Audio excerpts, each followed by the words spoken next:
We really appreciate everyone being. So again, welcome. This is a presentation entitled Culturally Responsive and Socially Distanced Suicide Prevention, Safety Planning, and Other Resources in Pandemic Times. A disclaimer that the views that I'm about to share today do not necessarily represent the Center for Mental Health Services or the Substance Abuse and Mental Health Services Administration, nor the U.S. Department of Health and Human Services. If you might be new to the Training and Technical Transfer Centers of SAMHSA, I am thrilled to share with you that we, as the Pacific Southwest Mental Health TTC, are one of 10 centers across the nation, and there are 2 centers that are specific to communities. There is the American Indian and Alaskan Native MHTTC, as well as the Hispanic Latino MHTTC. We represent Region 9, and we are the green region that you can see in the Southwest. We include California, Arizona, Nevada, Hawaii, and the Pacific Islands. In addition to the mental health TTC, there is also an addiction TTC and a prevention TTC. If you're connecting to us from outside of Region 9 and you would like to be connected to your local TTC, please let us know. We'd be happy to help make that connection for you. So our role, we offer a collaborative MHTTC model in order to provide training, technical assistance, and resource dissemination that supports the mental health workforce to adopt and effectively implement evidence-based practices across the mental health continuum of care. Our goal is to promote evidence-based, culturally appropriate mental health prevention, treatment, and recovery strategies so that providers and practitioners can start, strengthen, and sustain them effectively. We offer a variety of services through the Pacific Southwest MHTTC. All of our services are no cost, and they include training, technical assistance, and resources. And without further ado, I will go ahead and get started. So as I shared, my name is Heliana Ramirez. I am a social worker by profession. I have spent many years addressing suicide prevention, and suicide postvention. Most recently, I worked in the Veterans Affairs Hospital where I worked on suicide prevention with lesbian, gay, bisexual, transgender, and queer-identified veterans, otherwise referred to as LGBTQ. I've also done suicide prevention with Donatham youth on the Donatham Reservation in southwestern Arizona, as well as incarcerated women in Santa Clara County, California, and women injection drug users in New York City. I have conducted suicide prevention on an individual level through counseling, as well as at a family systems level. And I've done suicide prevention with groups, including LGBT veterans at VA Palo Alto. And I have also written policy and protocol for clinical groups like the War-Related Illness and Injury Study Center. And then finally, I've created college-level courses for peer support suicide prevention among veteran students. These are typically reentry students. My interest in suicide prevention and postvention is personal and professional. I happen to be, I identify as a queer mixed-race Chicana, and many of the communities from which I am a part experience higher rates of suicide. And so, again, this is something that I take very close to heart, as I know is probably true for many of us who are on this call as well. So with that, I'd like to give just a general overview of today's presentation. We're going to start off with some welcomes and getting to know one another a bit. And then I'm going to start to talk a little bit about suicide in pandemic times, and specifically this current pandemic of COVID-19. Then we're going to talk about some of the COVID-19 stressors and really dive into what it means to provide evidence-based practices for suicide prevention over telehealth in a socially distanced environment. We're going to talk about evidence-based practices like safety plans and means restriction. We're also going to talk about community-defined evidence so that we can loop in a particular lens on culturally responsive suicide prevention. And We're going to end by talking about a couple of communities in particular that have disproportionate rates of suicidality. These include veterans, LGBTQ people, Latina youth, Native American communities, and middle-aged older men. A bit of housekeeping, otherwise known as presentation participation guidelines. If you would please place any comments that you have in the comment box, and I welcome everyone who's continuing to introduce themselves in the comment box. It really is great to see so many of you from all over the country. I'm going to ask that if you have questions that you actually place them in the middle box that is entitled questions. This way, my colleague Angela it'll be easier for her to track those questions as we move through the presentation. I ask that people please use I statements in the comment box and avoid making comments that are stigmatizing or otherwise injurious toward other people.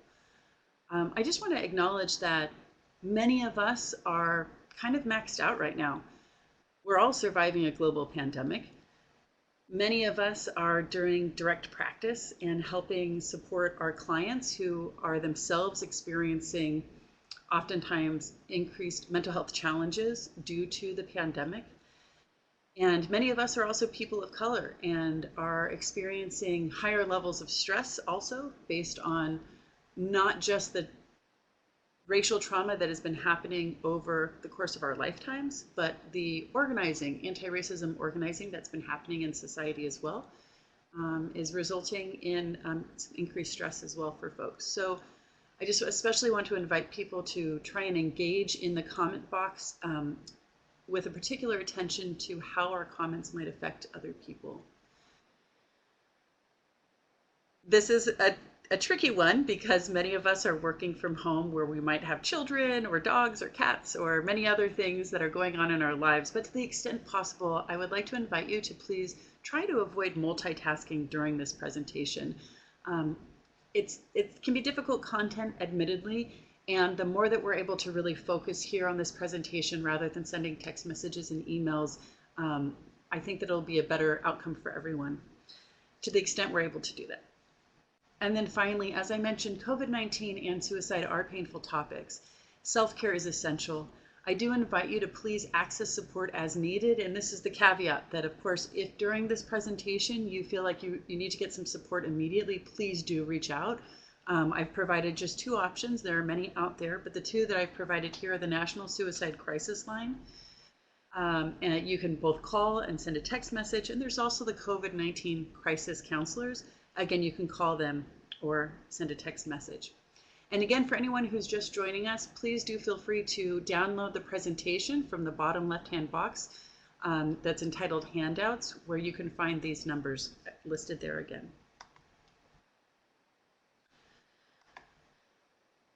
So I want to start off here with these two images.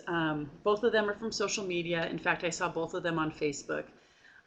The first, in case it's hard for you to see, the first one says, even in the middle of pandemics and protests, Black creativity is still our saving grace. And on the right-hand side are images of Native American women who are dressed in traditional regalia. On the right-hand side, and you can see that they have the emblems of different branches of the U.S. military on their backs. And in the picture on the top right-hand corner are, they're doing the color guard. So their presentation of flags for the U.S. military, as well as for the United States government. And that image on the right is a post about suicide prevention and PTSD among Native American veterans. I start off with these two images because Black, Indigenous, and other people of color are disproportionately affected by COVID-19 and racial violence, as I mentioned previously, as well as suicide. But it's important to point out that Black, Indigenous, people of color, and LGBTQ people and veterans also have developed resilience to survive a variety of different types of social injustice and even plagues. And I think about most recent examples might be LGBTQ community and the HIV/AIDS pandemic. Many of us in our training programs did not include the histories of resilience and strength that these communities developed to survive the different types of injustices that they experienced and plagues that they've lived through. But many of those strengths and resiliencies can be very, very helpful, not only to their own communities, but to communities beyond themselves. And so I just want to start off by saying that while I'm going to be talking about the disproportionate impacts of COVID-19, as well as suicide on diverse communities, there are also significant strengths and resiliencies that we can draw from. Just one example of this is the concept of camp. Camp is a cultural form of humor and strength and resilience within the LGBTQ community. If you're not familiar with it, it is a way of disrupting the power dynamic of a heteronormative society by making fun of parts of heteronormativity that are otherwise difficult or create challenges for LGBTQ people. So one example that's specific to a pandemic would be with the HIV/AIDS epidemic in the mid-'80s. There were significant numbers of soldiers and other service members who were becoming infected with HIV/AIDS. And at the Oak Knoll Naval Base in Oakland, California, the 9th floor became what would now be called the HIV/AIDS ward. And the people who were on this ward experienced significant discrimination from doctors and orderlies who would quote the Bible to them and damn them to hell, as well as refuse to provide them treatment or leave their food outside of their rooms because they didn't want to become infected. We saw the same things happening in the civilian society. Well, the people on this ward started to kind of push back with camp. And so they would do things like when somebody would call their ward, they would answer the phone and they would say, "AIDS are us." And it was a joke, which was to kind of shock people and take them out of that dynamic of pushing these people who are living with HIV/AIDS to the boundaries of society. Additionally, they started to refer to their ward as the penthouse in the sky, because their windows were the only windows from which the hospital at night you could see the San Francisco skyline of the lights. So again, camp is a way to deal with a difficult situation with humor, with strength, and kind of disrupt the power dynamic that people see. So with those two brief pieces there, I want to go ahead and invite people to answer a couple of questions so we can get to know one another. The first question is, what type of job do you do? Are you a social worker, psychologist, marriage and family therapist, a peer specialist, a school mental health provider, program administrator, or other? And I invite you to go ahead and type it in. Wonderful. I'm seeing, gosh, a great diversity of professional backgrounds here. I'm seeing social workers and psychologists, marriage and family therapist. I see TK through 12 grade school counselor, counselor for at-risk youth, psychologist, mental health counselor, program manager. Wonderful. So we are really seeing a wide diversity of people who are connecting here from a variety of backgrounds.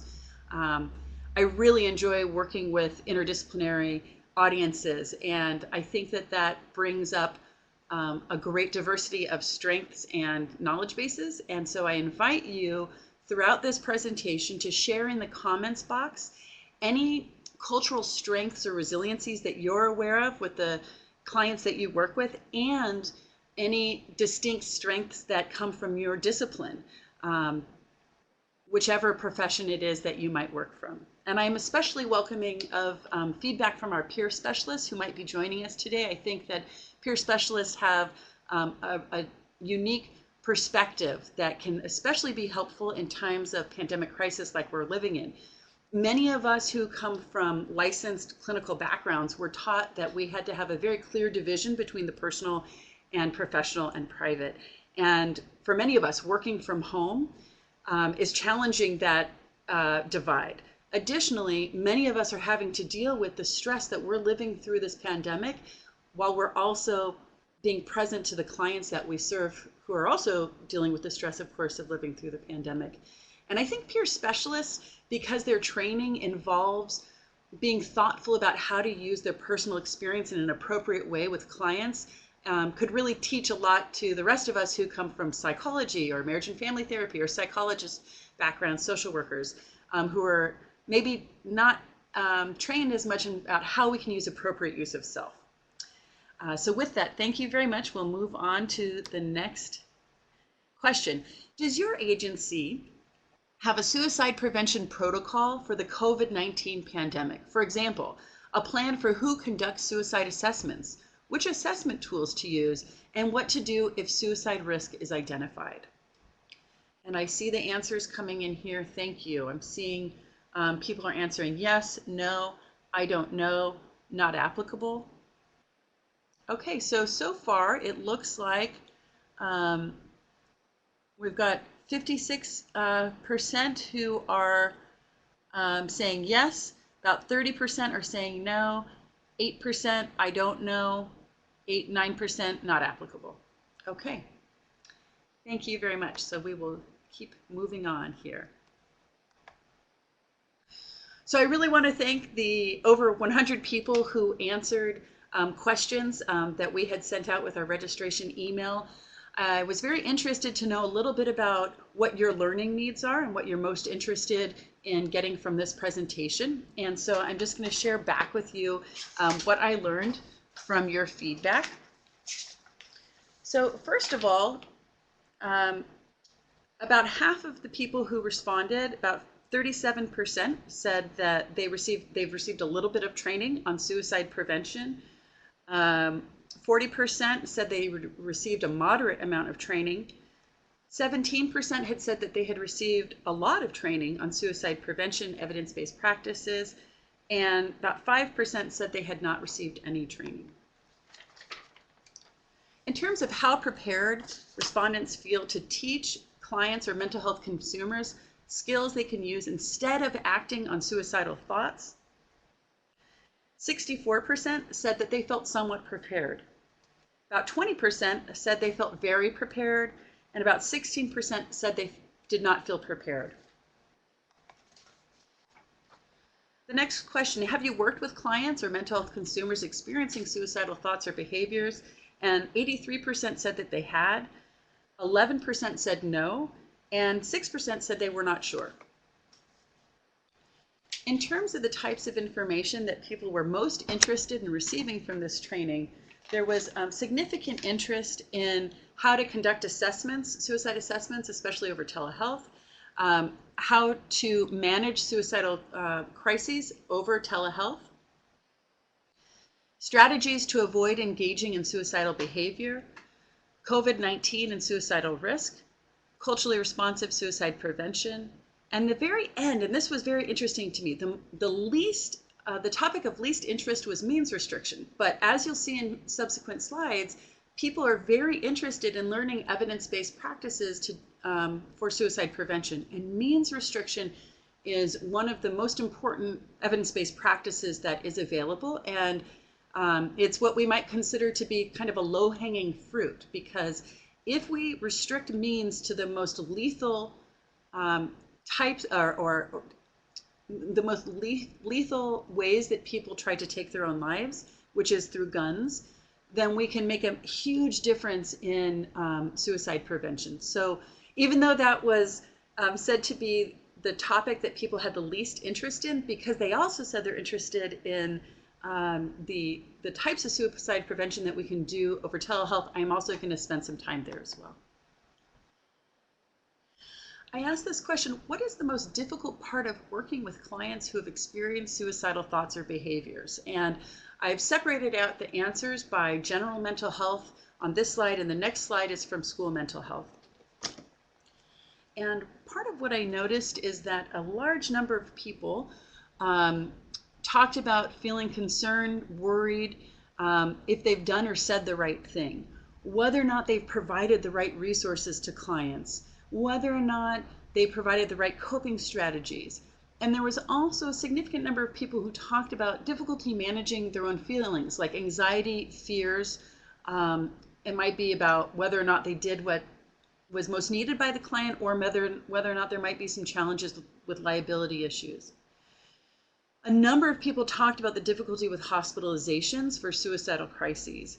There were concerns about quality of care that people receive when they're hospitalized, lack of coordinated care following discharge, that people are discharged from psychiatric hospitals without new skills to manage the suicidal ideations that they have.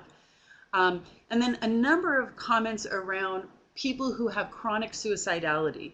So the extent to which hospitalization it's a good time to hospitalize somebody who is having chronic suicidal ideation, and also balancing the risk between the hospital and the community. And we've seen this especially among people of color and LGBTQ people, for whom going into an environment that is a locked environment where the people who are assessing whether or not their mental health is improving might have biases around race, ethnicity, around sexual orientation and gender presentation that they're unaware of. So these implicit biases can affect the extent to which the client or patient is assessed as getting better in that environment. A number of people talked about concern that clients might be suicidal between sessions, and whether or not the client would actually make use of the emergency services that the clinician or the mental health provider had provided to the client when they discussed suicidality. A number of people talked about increased concern about suicidality with substance use and gaps in service following their referral. So the clinician or mental health providers made a referral, but if there's a gap there, especially because of COVID-19 and shelter-in-place orders, there were concerns about whether or not people would get help or if they might have an increase in suicidality. As I mentioned, the professional liability. And then people who are in rural areas or on some of the islands talked about there being lack of resources, such as residential care. And then one person also mentioned being a suicide survivor. And I just want to put out there again that I think a number of mental health staff will have had personal experiences with suicide, either themselves or a close family member or friend. Many of us may also have worked with clients who have died by suicide, and this topic can really bring up a lot of emotion. I just want to normalize that and put that out there, inviting us to be very gentle and kind with ourselves as we go through this presentation. In terms of school mental health, people talked about fears that clients would not follow through on a safety plan, challenges that the parents would not access help as instructed for the student. There was also concern about lack of parental knowledge about suicide and lack of training for parents that is non-stigmatizing regarding suicide. Also concerns that school administrators would not follow through on recommendations, and that school policies themselves were written in ways that were essentially anti-therapeutic and could be more of a challenge to suicide prevention than might be immediately obvious to administrators who don't come from a mental health background. There were also mentions around lack of support for young people. So again, I really appreciate people who had provided that information. It helped me to really think about how I would approach this presentation. And so I want to start off by talking about kind of a base level, which is that language matters. So whether we're working in a school mental health environment or we're working in mental health in general, the way that we talk about suicide, the way we talk about people who have experiences with suicidal thoughts and suicidal behaviors really matters. We can stigmatize people or we can work to destigmatize. And when we work to destigmatize issues around suicide, we increase the probability that somebody will talk to us when they have suicidal thoughts or feelings. So part of how we do this is by using language first. So instead of referring to someone by diagnosis, we wouldn't refer to someone as, oh, the schizophrenic. We would say someone who's living with schizophrenia. In the same way, we put the person first when we talk about suicide. So we'd say a person who has died by suicide rather than defining them as a suicide victim, a suicide contemplator, a suicide attempter. We would talk about a person who is thinking about suicide. That's preferable. Or to say people who have experienced a suicide attempt. As you'll see going through these slides, I do talk about suicide attempts, but I'm referring to a behavior there. I'm not defining the person by the behavior, if that makes sense. So just some overview of statistics on suicide in the United States. And if you're not familiar, Suicide statistics that we have in the United States there's always a 2-year lag time. So the most recent data that we have is from 2018. You can see that in 2018, there were 1.4 million suicide attempts, which averaged about 132 suicides per day. There were 950,000 years of potential life lost prior to the age of 65. While men died by suicide more frequently than women, women attempted suicide more often than men. White men accounted for nearly 70% of the suicide deaths in this country, and firearms accounted for almost 51% of all suicide deaths. Again, I want to point out here that because firearms are so lethal, that when we think about means restriction, lethality of the type of tool that's used for suicide is really critical. And I'm going to be somewhat of a broken record on this topic as we move through. When we start to look at the data by race and ethnicity, we see that there are differences when we start to look at suicidal thoughts and suicidal behaviors. So from highest to lowest percentages of suicidal thoughts, we see American Indian and Alaska Native people, followed by white folks, Black folks, Hispanic Latinos, Native Hawaiian and Pacific Islanders, and Asians. And then when we look at actual suicide attempts from highest to lowest percentages, we see American Indian, Alaska Native, Black, Hispanic, Latino, white, Asian, and Native Hawaiian and Pacific Islanders. And I do want to point out here that all of this data, we should always approach it with a grain of salt, because there's a lot of behavior that might not be immediately obvious. And I can talk about 2 communities in particular. One is veterans. I've worked with veterans for many years, and it's not uncommon that veterans will drive very, very fast, and especially veterans who served in Iraq and Afghanistan, because of the explosive devices that are used, the incendiary explosive devices that are used on the sides of roads in Iraq and Afghanistan. When veterans come home from those war fronts, they oftentimes drive very, very fast in the middle of the road because they're trying to avoid if there might be an IED on the side of the road. And so sometimes when a veteran dies from a collision, it's unclear whether or not they were having like a PTSD episode that's related to IEDs in the field from where they had served, or whether or not they were actually driving as fast as possible because they were trying to attempt suicide. Another community where it can be very difficult to kind of suss this out are with people who use injection drugs. I worked with a number of people who use heroin, for example, who would talk about what they would refer to as an F-it shot. And F is, it's not polite language, so I won't say it here, but everyone knows what I'm talking about. They would say the F-it shot. So if a new batch of heroin were on the street and people heard word on the street was it was very, very strong, sometimes people would use that heroin without trying to gauge whether or not they would overdose on it because of the strength. And they would say it's an F-it shot. F-it shot. They would either get very, very high or they might die. And again, it's hard to distinguish sometimes whether or not that was an intentional suicide attempt or not. Kind of drilling down a little bit deeper for suicide in racial ethnic groups, we see elevated rates of suicidal attempts and suicide plans among Latina youth. From 1991 to 2017, we saw significant increases in suicide rates among Native American and Alaska Native women at 139%, and 71% increases in suicide rates among Native American and Alaska Native men. In terms of Black high school students during the same time period, we saw an increase of 73% of suicide attempts in that community.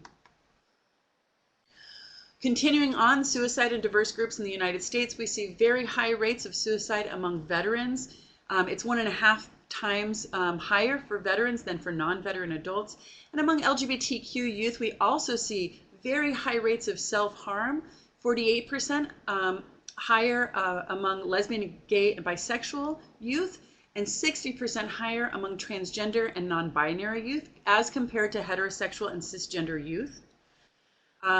We see suicidal thoughts 40% higher among LGB youth and 50% higher among trans and non-binary youth.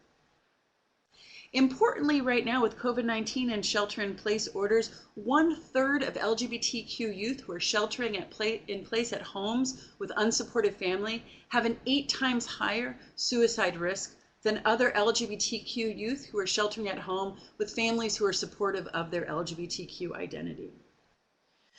From a strengths-based perspective, it's very important to realize that just one person in an LGBTQ person's life can reduce the risk of suicide by 30%. So imagine that if you happen to be the one person who is supportive of an LGBTQ young person, your support could equate to a 30% reduction of suicide risk. When we think about COVID-19 and race and ethnicity, we see higher rates of COVID-19 in communities of color, and this is for a variety of reasons.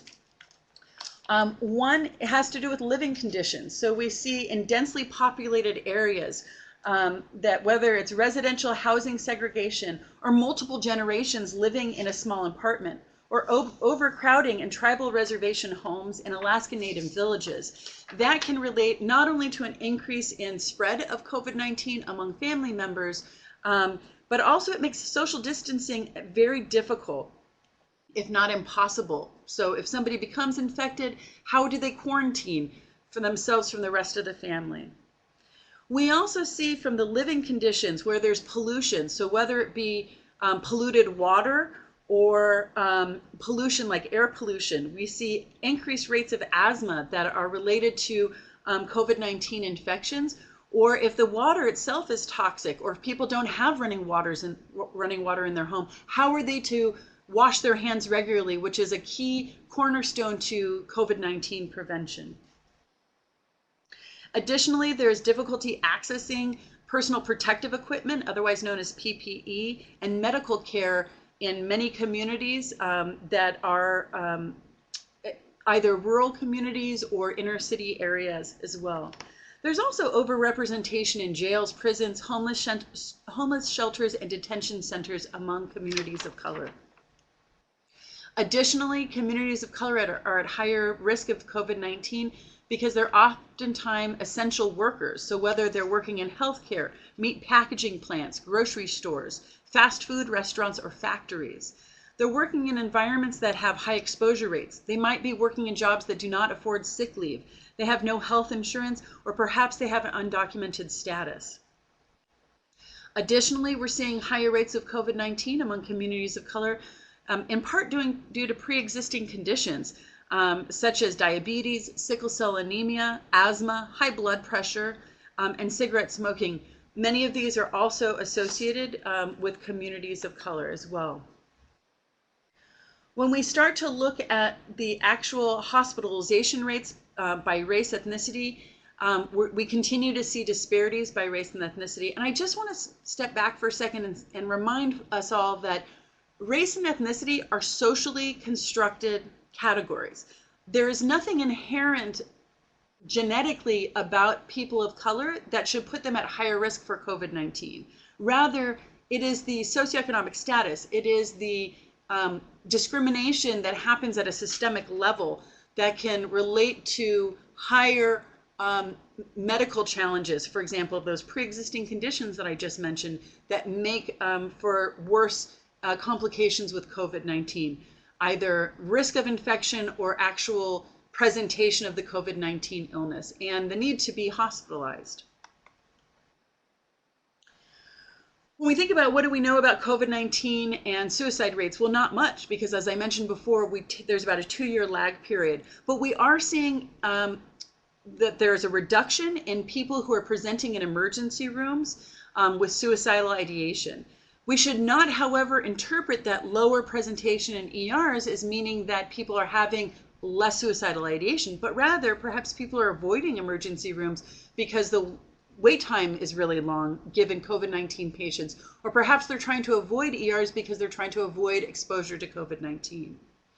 We are seeing there are increasing calls to crisis lines ranging from 50% in one crisis line in New York City to 8,000% increase since the beginning of the COVID-19 pandemic in Los Angeles. And the National SAMHSA Disaster Helpline has received an increase of 891% of calls since the beginning of this pandemic. When we look back at similar at other pandemics, in 2003 for SARS as well as the 1918 flu pandemic, there were increases in suicide rates.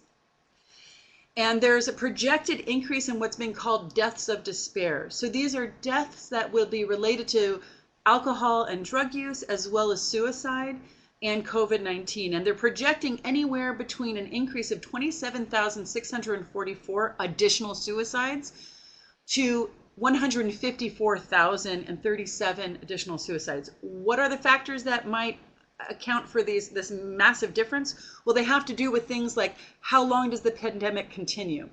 To what extent are people losing their jobs? To what extent do people have access to unemployment benefits? To what extent are people being forced out onto the street, losing their housing because they are unable to make rent?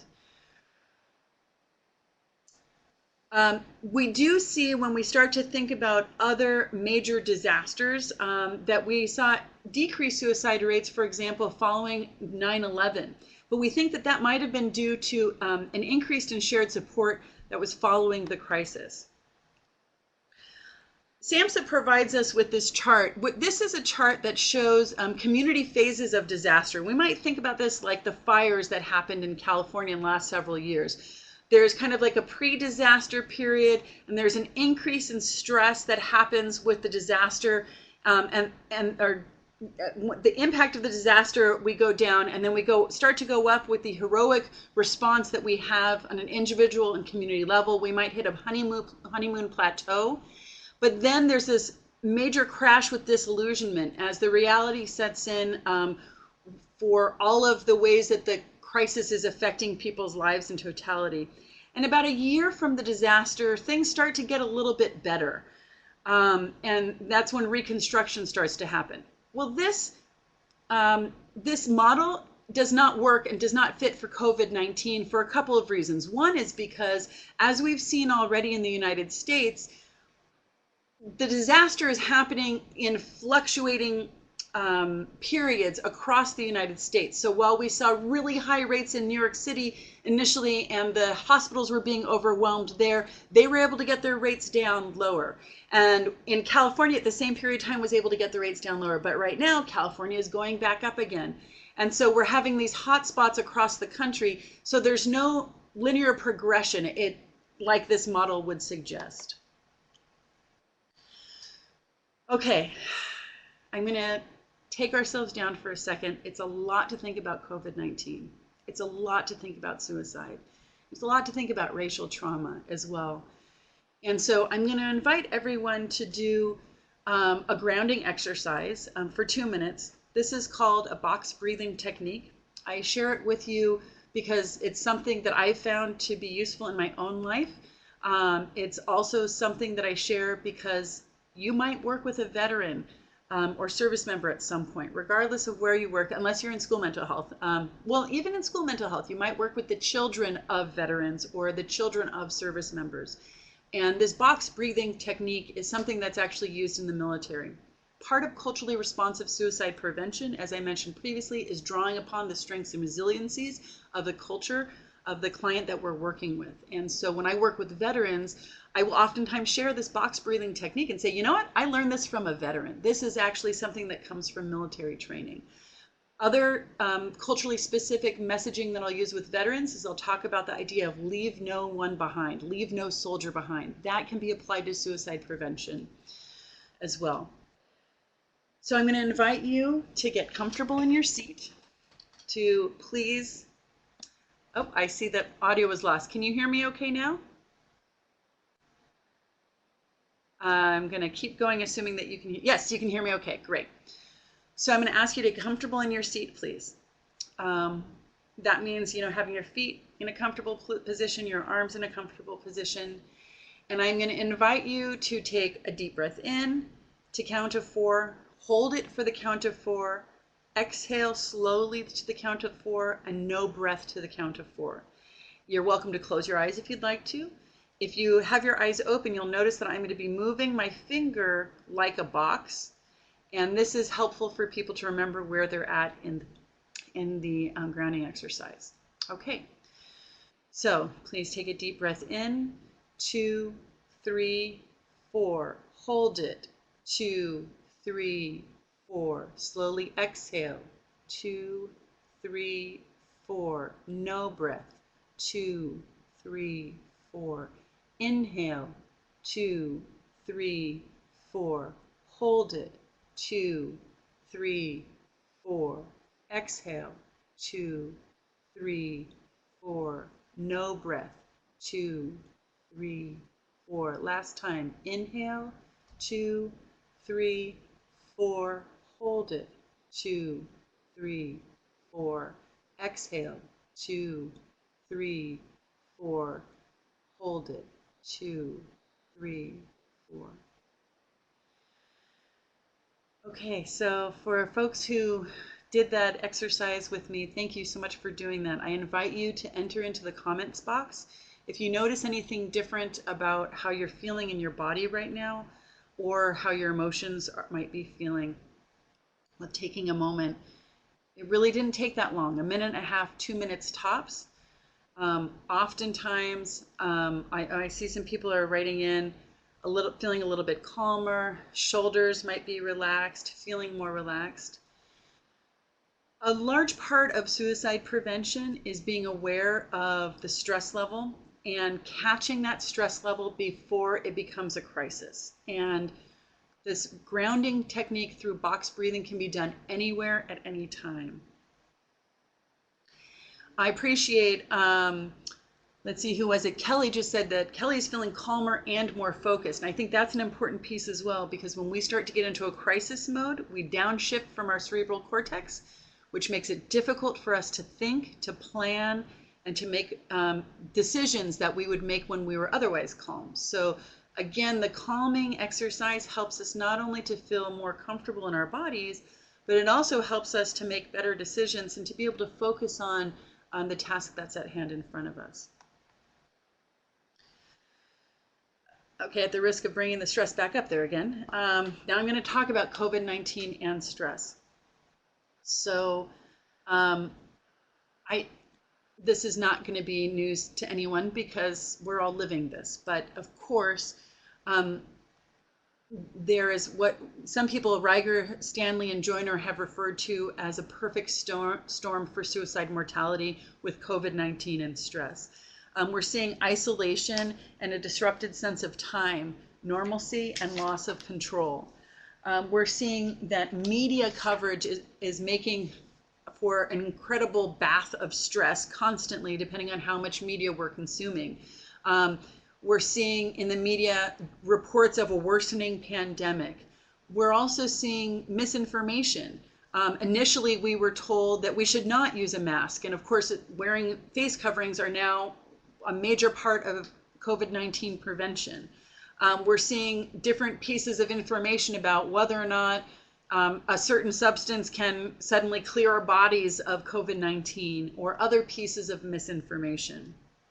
There's also been significant racial stereotypes, specifically racist stereotypes that have been used around COVID-19, directed especially at Asian ancestry communities. And those have been repeated on some news channels more than others, but that has been in the media as well.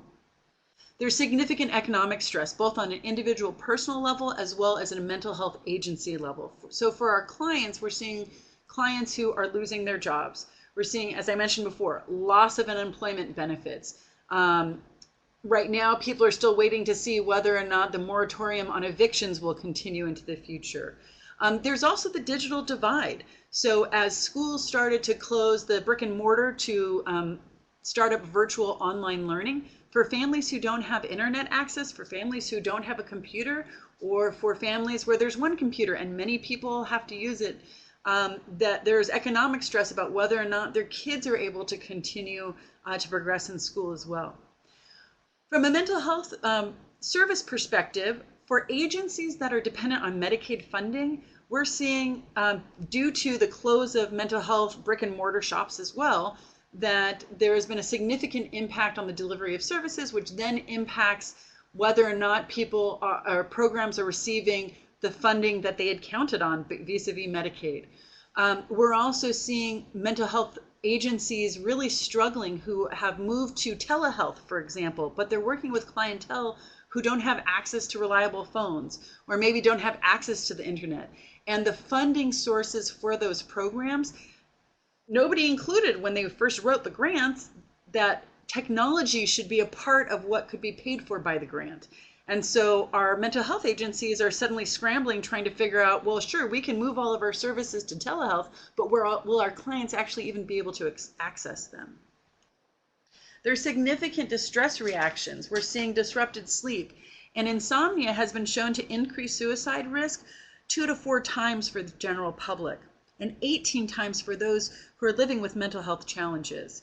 We're seeing a loss of sense of safety. This could be from a fear of infection, resource scarcity. There were certain periods of time during the initial stages of the pandemic where you'd go into a grocery store and oftentimes many of the shelves would look very bare.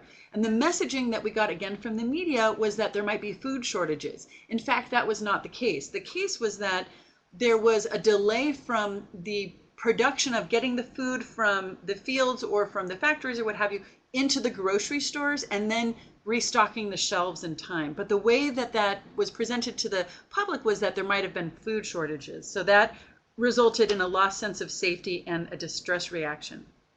We are seeing an increase in physical symptoms, somatic complaints, irritability, distraction, increased use of alcohol and other drugs, and gun sales have gone up. In fact, there's been an 85% increase in overall firearm safety. Firearm sales. That was a Freudian slip on my side, sorry.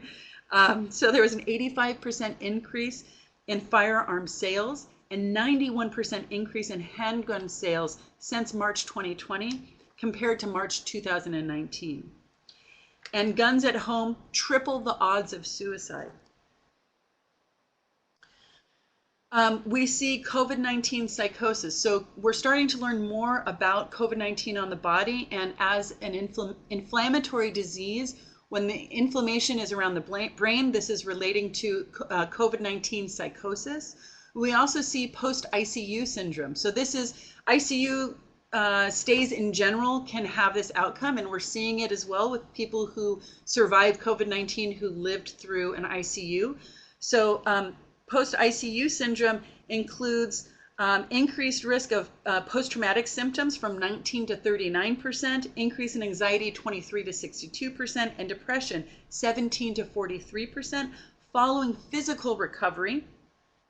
And additionally, we're seeing, just like other illnesses that result in chronic cardiac and pulmonary illnesses, that COVID-19 survivors who are having that chronic pulmonary and cardiac increases have an increased odds of suicide by 2 to 3 times.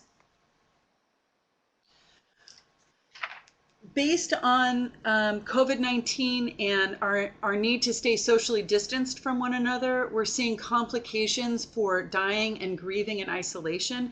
This results in prolonged and complicated grief. So a typical grief pattern is that after a period of grieving, people kind of adjust to some extent to the loss and they're able to go on. An experience of prolonged or complicated grief means that people do not have that type of recovery, and so their ability to function in daily life is disrupted for a much longer period of time, sometimes indefinitely. And so if we are not able to be with our loved ones when they are in the hospital and dying of COVID-19, we're not able to bury them in the ways that our culture has set forth for us, that's what can result in this complicated, prolonged grief. We're seeing increases in interpersonal violence, sexual abuse, and child abuse. As people are at home sheltering in place, those families who did not have adequate coping resources, and when they would respond to stress in general with interpersonal violence, we are seeing that escalated now. For people who have 4 or more adverse childhood experiences, otherwise known as ACEs, we see an increase in suicide risk by 38 times. 18% of people who survive domestic violence have, an 18% increase in suicidal ideation and suicide attempts among people who are survivors of domestic violence. And children who witness domestic violence have double the rates of suicide attempts, while victims of child abuse and neglect have 3 to 4 times greater odds of suicide later in life. We've also seen at this end of spring this last year that high school students missed critical milestones like proms and graduation ceremonies, and they were entering a job market during a recession. And then, as I mentioned before, There's significant stress and trauma to health professionals and mental health professionals, both because we are surviving this pandemic on our own while also being present to support the needs of our clients. We've already seen several cases of suicide of doctors who work in ICUs, in emergency rooms, paramedic drivers, and nurses. Part of medical training is this idea that death of a patient equals failure. In the same way that many of us might have been trained either explicitly or implicitly as mental health providers, that if a client dies by suicide, that we have somehow failed. And so there's this double burden on all of us. I really hope that at the end of this presentation, at the very least, I can create a sense of that we be kind and gentle to ourselves as clinicians right now, that many of us are struggling. That's normal. And it is very hard to survive a global pandemic. It's even harder, I think, to survive a global pandemic when we are the support person, not only for clients, but many of us are also care providers for family members or for friends or neighbors. As you might expect, we're seeing disproportionate mental health impacts of COVID-19 on specific communities, including people living with mental health challenges. As I mentioned, healthcare professionals, people who are incarcerated, refugees, older people, and people who are in care facilities, whether they're elderly care facilities, psychiatric care facilities, or other nursing rehabilitation centers. Just briefly, I'd like to go over what we're seeing thus far about the mental health challenges that are associated with increased outcomes, negative outcomes related to COVID-19. So before COVID-19 even struck, 45 million Americans had pre-existing mental health challenges. For people who are living with anxiety disorders, we might be seeing an increase in panic buying or trying different medications and treatments in an effort to cure themselves or prevent a coronavirus infection. We also might see compulsively checking the news. For people who are living with depression, the isolation from shelter in place and a fear might be amplifying depression. And this could result in an immobilizing fear, grief, sadness, lack of self-care, and ultimately suicidal ideation. For people who are living with obsessive compulsive disorder, we might see compulsive hand washing. So people might be washing their hands for 20 minutes under scalding hot water because the recommendation is frequent hand washing to prevent the virus. But for someone who's living with OCD, it might go to the extreme. We also see an extreme in sterilizing surfaces so that people will spend hours at times cleaning the surfaces in their homes, again, based on the recommendation that we clean things like doorknobs and such. For people who are living with eating disorders, we might see hoarding behavior, and this could be fueled by empty grocery shelves, but people also might be restricting their food intake with the idea that they're trying to ration food. When we think about suicide, people who are living with eating disorders are accustomed to physical discomfort and pain, and that can be related also to the ability to attempt suicide in various ways that are extremely painful. When we look at attention deficit hyperactivity disorder, ADHD, people who are living with this challenge might experience impulse control challenges like staying inside or avoiding shaking hands with people or touching doorknobs. They might also forget to wash their hands, and they might also be experiencing increased distraction if they're lucky enough to be able to work from home. And that could affect, of course, their outcomes at work. For people who are living with bipolar, we might see an increase in mood cycling that's being triggered by stress and fear. And for people who are living with schizophrenia, we might see increased disorientation from shelter-in-place orders. So for many of us, if we walk outside, like at my family, we go outside every night and we take a walk, and the streets have been empty, at least in the beginning of the pandemic, more so than now, it was somewhat disorienting. Or to walk into a grocery store and see shelves that were empty. But for somebody who's living with paranoia as a baseline, and who have difficulty interpreting the things that are around them to figure out what's reality or not, so somebody who's living with schizophrenia, paranoid type especially, they might be especially challenged around interpreting what they're seeing around them. And that could increase the risk of suicidal ideation as well. So there's some significant challenges and limits to mental health resources and support related to COVID-19. As I mentioned already, the emergency rooms, mental health clinics might be closed or transitioning to teletherapy.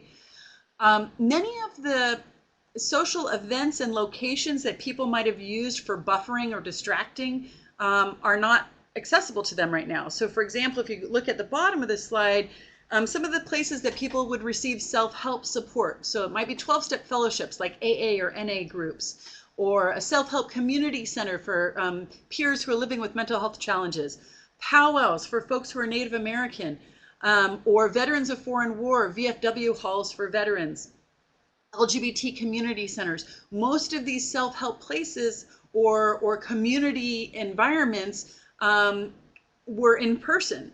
And now that we've gone to a shelter-in-place model, people may not have as immediate access to them.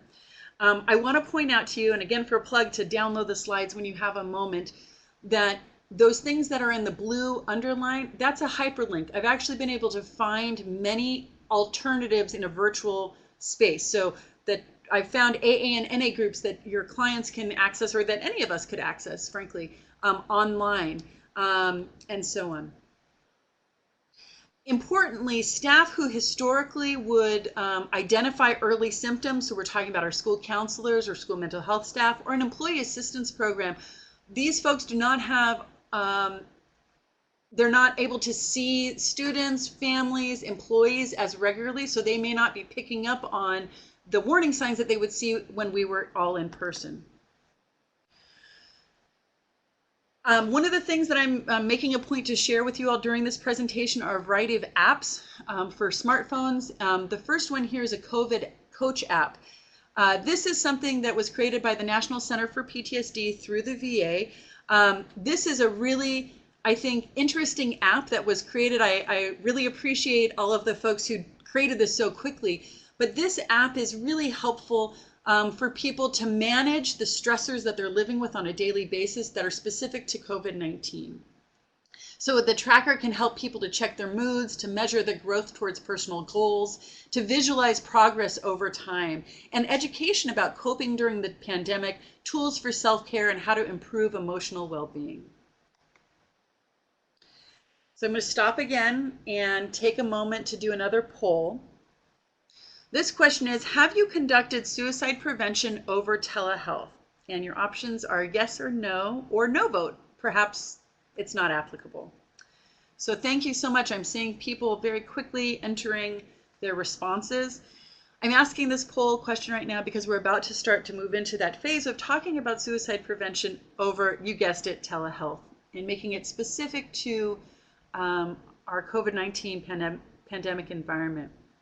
You might be thinking, well, gosh, what is suicide prevention over telehealth? Well, this could include things like a suicide assessment or interventions like calling 911 or a safety person for a welfare check, safety planning, or dialectical behavioral therapy skills and self-regulation. Okay, so it looks like we've got almost 50-50 folks saying yes and no that they've conducted suicide prevention over telehealth. Okay, thank you so much. So I'm going to end this poll and we'll move on to the next slide. So what I've done here is I've created recommendations for telehealth and suicide prevention during pandemic times in two ways. The first one is kind of like the first session that you do with folks, and then the next slide is going to be things that you would do recurring every session that you have over telehealth thereafter. Now you might say, Ramirez, wait a minute. I need to do this with my clients that I've already been meeting with over telehealth. And I would say to you, fabulous. Then let's just pretend that the next time that you meet with them is that first session if you have not done these things before. Okay. Okay, so the first thing that I would recommend if you are planning to do telehealth but haven't started yet, the very first thing before that even first session is to develop a system for managing imminent risk. It can be extremely difficult, whether you're doing telehealth by phone or whether you're doing it through a video conferencing app like Zoom. If you are working with a client who's expressing imminent suicidal ideation, that they are at imminent risk of hurting themselves, you need to keep them in that session while you're simultaneously reaching out to emergency services to get them help. That can be much more difficult than might seem otherwise. I don't know about you, but when I have worked with clients who are at imminent risk of hurting themselves, my heart starts pounding. I start to breathe faster. I start to sweat because I feel the intensity of wanting so much to be there for this person.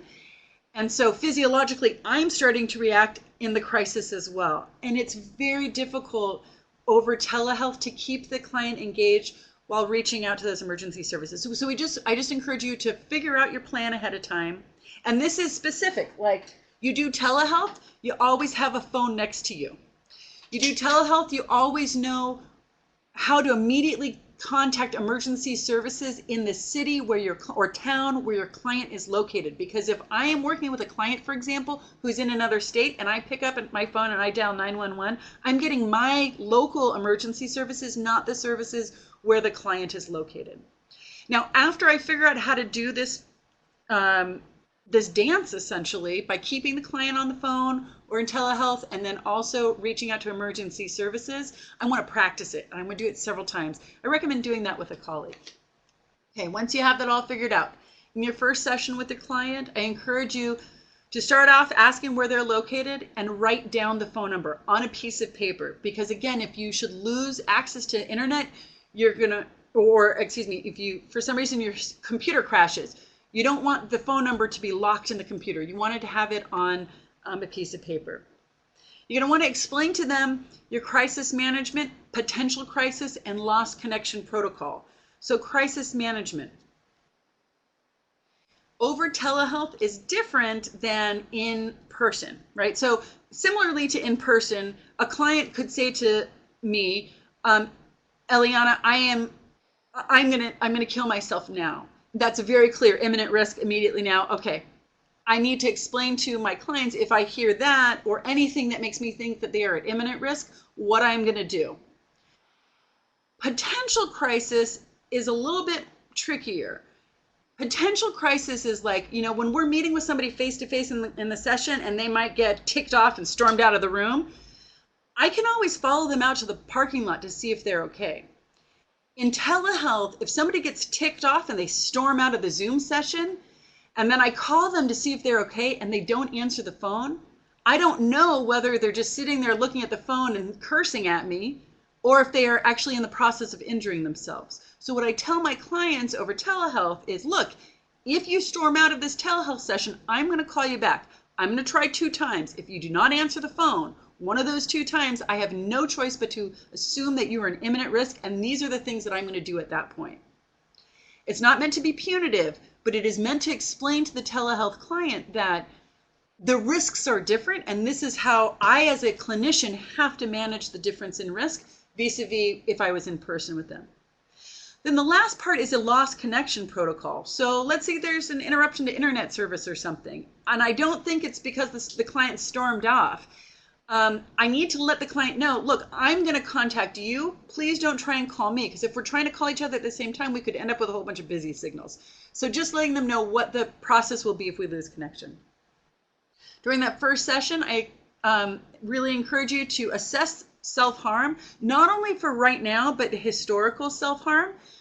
Also, if they have a history of substance use, both substance use and substance use disorder, and whether or not there's any other impulsivity and risk-taking behavior.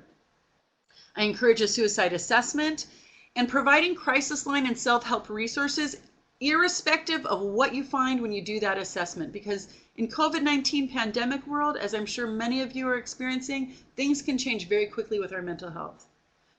It was actually 2 days ago that I learned that one of my family members is living with COVID-19 and has recently been hospitalized. And so these things can happen very quickly to us, and it can happen very quickly to our clients. So a client who's seemingly pretty well today could very quickly not be well in the near future. Or maybe they suddenly lose their job, or something else happens like is happening for many of us these days. I encourage that if the client is fortunate enough that they have somebody in their life who could be a support person, that you obtain a signed release of information form and contact information for that support person. And as I'll explain later, I really encourage you to actually make contact with the support person so that should you ever have to contact them, let's say your client Susie Q doesn't show up for a session 1 or 2 times and you're really worried about them, you need to reach out to the safety person, that when you reach out to them, it's not the first time you're doing that. Or let's say Susie Q makes it to your session and you realize that she's really starting to edge closer to a crisis and you need to ask the safety person to help out. You want them to have some skills already under the belt that they might be able to use at that time. And then ultimately also, regardless again of what you found in your assessment, to actually do a safety plan. And I'm going to go through safety plans in just a little bit here. So, I talked about your first session, and then this is actually like all subsequent sessions. And I apologize, this title here is shifted. This actually should be like every session thereafter. So every session thereafter, we always start off asking the client where they're located and have the callback number. We're going to want to assess suicide risk. And we want to especially, again, be cognizant of any COVID-19 specific things that might have come up and whether or not their access to lethal means might have changed. Now in California that we're edging towards probably going back down into a much more strict shelter-in-place order, when that happens, we are encouraged, for example, to get 30 days worth of medications in our home so that we don't have to go out to the pharmacy. Well, if I bring in 30 days of medication, that might be an increase of lethal means that are suddenly in my home. So again, we just want to constantly be checking in every time that we meet with a person. And we want to ask them if they've used the safety plan that we created with them since our last appointment. And if so, what was it like for them actually using that safety plan? And then revise it as needed, of course. If we find that there's an elevated but not imminent risk of suicide, you might want to do some more frequent check-ins. And this is in the literature quite a bit. That if, let's say, I'm meeting with Susie Q today, we do that suicide risk assessment, and you know what, she's at low or moderate risk of suicide today, and that's higher than before. I'm probably going to say, hey, Susie, you know what, especially if it's at moderate risk, Susie, I'd like to check in with you before our next session. And it could just be a short check-in, maybe a 5 or 10-minute call. But that's something that actually can really make a difference to clients if you have the capacity to do that. I'm going to encourage them to connect with their support person and especially to reach out to virtual support groups. Isolation is a major factor for many people regarding suicide. And so the more that they connect to peers is very helpful. But of course, in COVID-19 world, we're less able to do that face-to-face. So virtual support groups are really helpful. And down in the box, the gray box in the bottom left-hand corner that says handouts, the line that says all handouts, within those handouts, I have prepared a list of resources that are specifically virtual for online telehealth support that you can share with your clients to find things like virtual support groups. And then you might find that you'd want to refer your client to somebody else. So for example, maybe a medication adjustment might be helpful. So you would want to make sure that you're encouraging them to connect with a psychiatrist or other MD.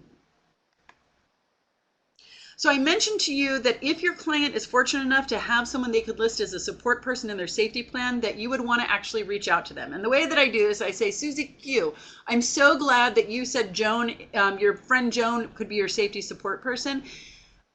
Should we ever need to ask Joan to step into that role, I think it would be really helpful to her if we could meet with her ahead of time, and so I can share some resources with her so she can be the most effective support person to you. Are you cool? Would you be amenable to that? And hopefully Susie Q will say yes. And then I get to meet with Susie Q and Joan at the same time.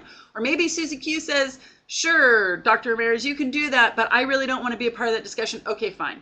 But I'm doing it with Susie Q's understanding.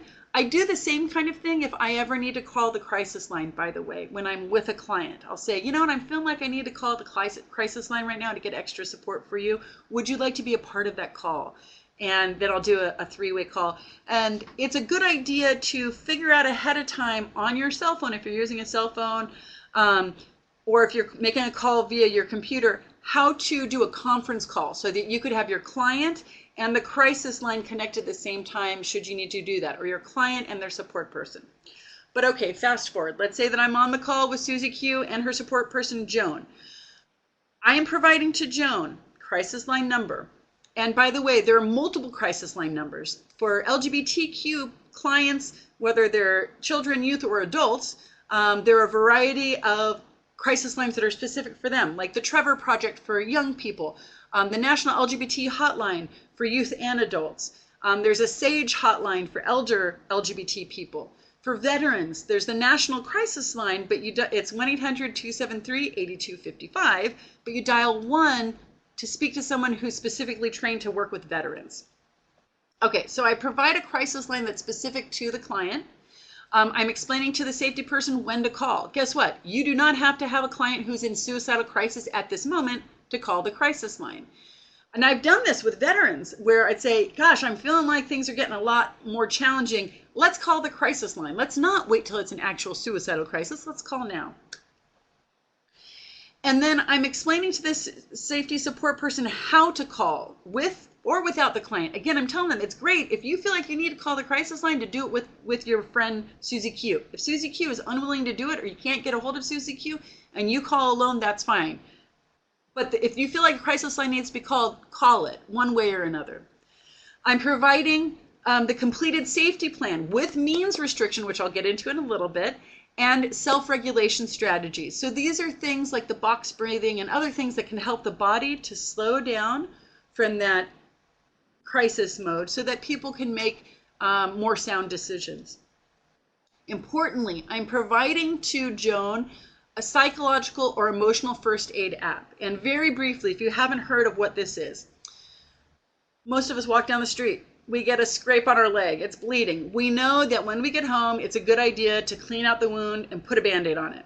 Why? Because if we don't do that, if we leave the wound open, it can fester and become very, very badly infected and start to affect the rest of our system. Eventually, we could end up with gangrene, worst case scenario, right? When we have injuries to our mental health or our psychological state, let's say it's an experience that we have been betrayed by a friend, or we feel a sense of shame, or we feel like we're depressed or isolated. If we don't start to address those feelings immediately, they can fester and get worse and worse and worse. And for some people, they can end up in a psychiatric, psychological, emotional crisis. Psychological emotional first aid helps us to be present to a person who has had some kind of an injury, psychological injury, to help them essentially with that Band-Aid so it doesn't continue to get worse. Psychological emotional first aid can be done by anybody. You don't have to be a licensed clinician. You don't even have to be a mental health support person in any way. Any family members could do this as well. There's an app. I'm really big on the apps, so of course I'm going to share with you an app that you can easily share with that safety support person. You also want to give the safety support person your contact information and an explanation that you are not 911. Golly gee, you are not emergency services. If they need to speak to somebody in an emergency situation, they should not be calling you. They should call emergency services. Hopefully, your client, Susie Q, is fortunate enough to live in a community where there are emergency psychiatric services. So perhaps maybe the police do not need to be called. I do want to take a moment and very clearly, in unequivocal terms, state that if we have to call 911, it's really important to think about if the police end up going to that person's home, what might the outcome be? I will never forget the time that I was working with a veteran by phone who I had to do a safety check on. And that meant that I had to call 911. There were no other options in that person's home. And I told the veteran I had to do that. And the veteran very clearly stated to me that he was going to meet the police on his front yard with his guns drawn as well. I don't need to explain to people also that in this day and age, Black people's experiences interacting with the police are very different than most white people's experiences interacting with the police. In fact, 30% of deaths among Black people that are due to an interaction with police, 30% of them, the reason why the police were called in the first place was because of a psychiatric symptom. I'm not telling you don't call 911. I'm not telling you don't call police, but I am saying that if there is an alternative, like calling emergency psychiatric services in the town, that might be a good way to go. The other piece is to have a very explicit conversation with clients ahead of time. If I have to call for emergency services, let's just be direct about what emergency services are available and what I can, what kinds of services I could get to help you and what the potential implications might be. And then finally, I think it's really important to share with support people websites like Now Matters Now and the National Association of Mental Illness. Now Matters Now is one of the best resources that I'm sharing with you today, hands down. This is a website with a variety of videos of people who have personal lived experiences with suicide, who are sharing videos talking about the things they do when they have suicidal crises come up so that they can get through those moments of crises. Ursula is the woman who has organized this website. She is a psychologist, and she is also someone with personal lived experience with suicide.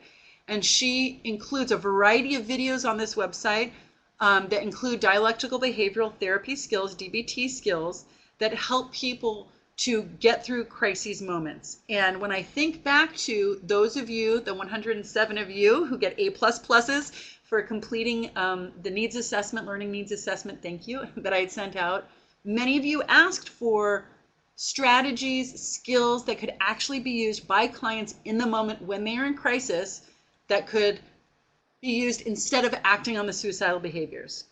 This website is the top thing that I can share with you. Ursula and the other web programmer folks who created this website have put together, well, it's essentially, it's a survey of people who go to the website. And so they've been able to show that people, when people spend time watching these videos, that their stress level goes down. And it's things like videos about the dive reflex. So if you're not familiar, the dive reflex is that when we immerse ourselves in very cold water, it could be just our faces, it could be our entire body.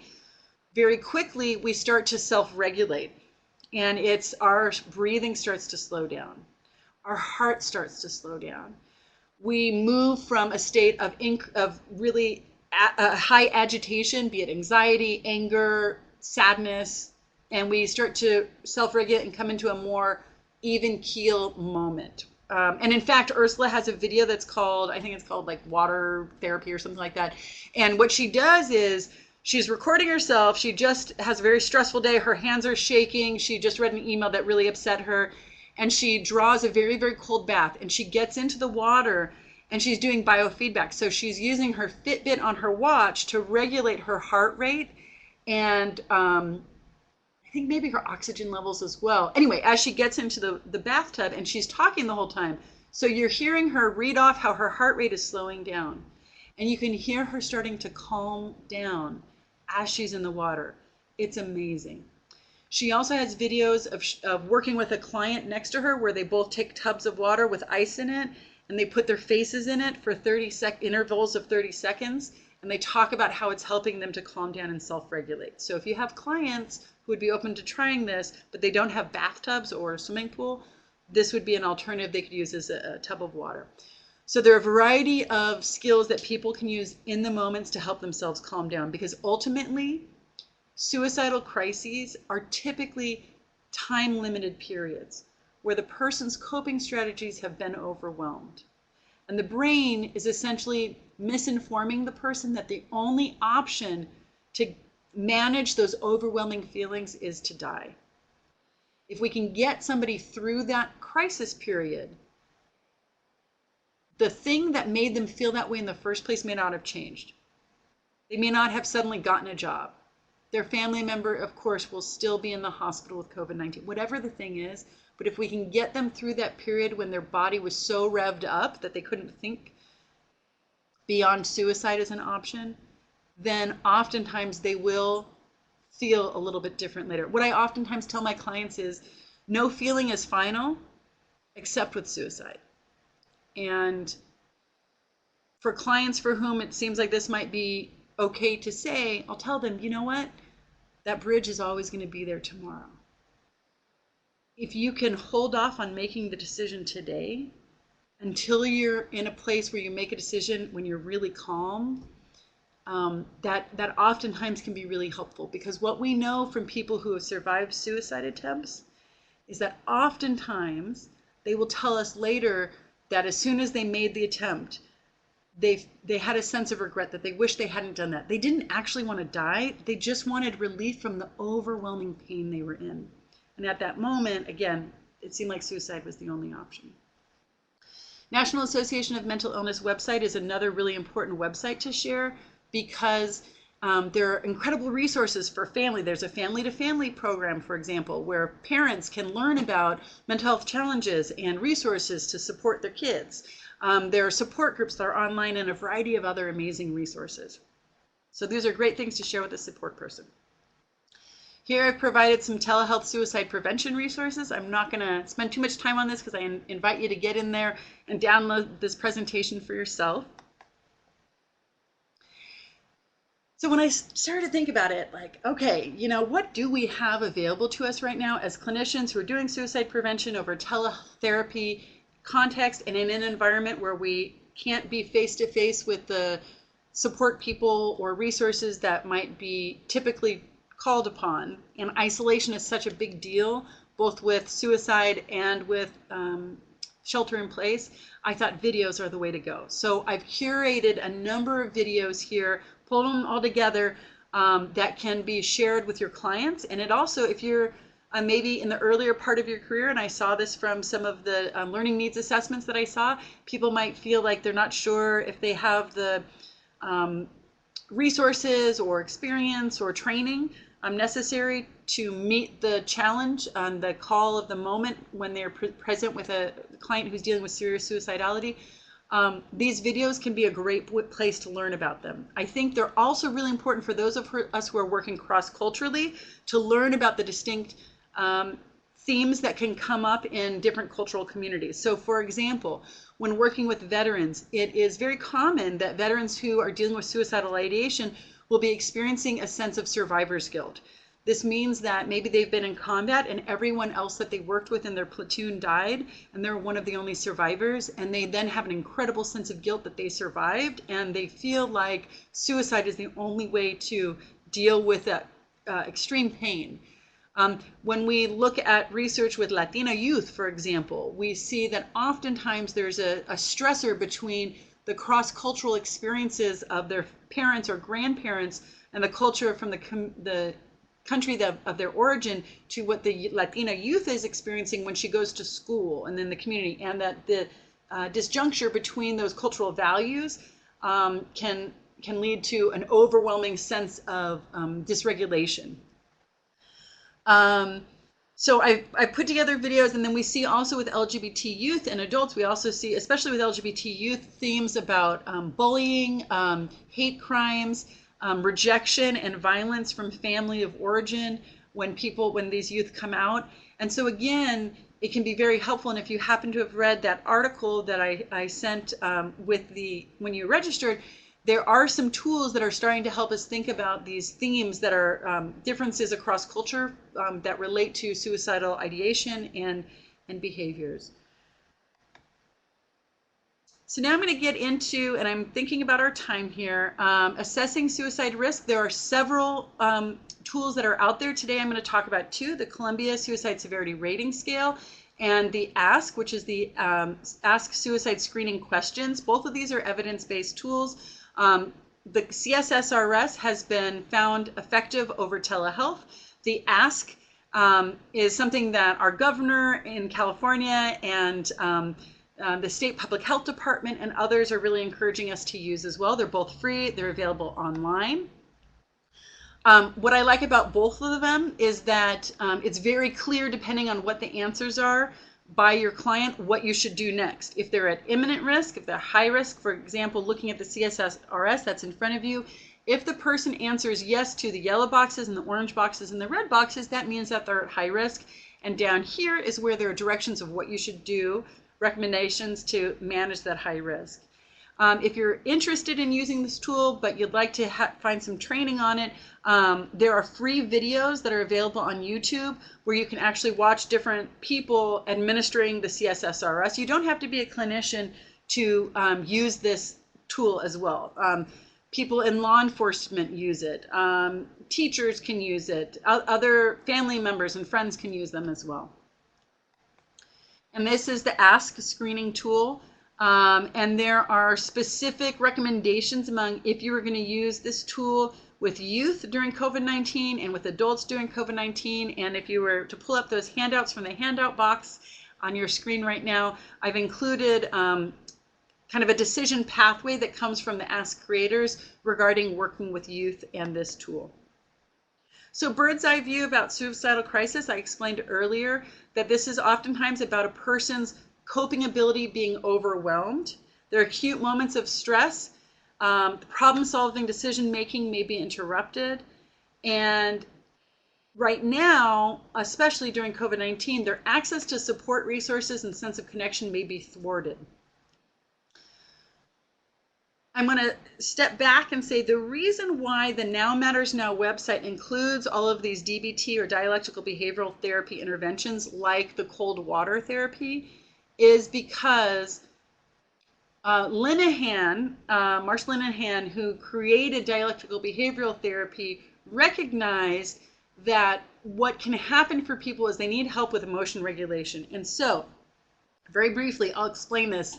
If you imagine most people from 0 to 100, 100 being the most stressed out ever, 0 being the most relaxed ever, if most of us are walking around at, say, a 20, and something stressful happens, our stress level goes up, say, at a 50, and then oftentimes we'll do some problem solving and resolve, and we'll go back down to the 20.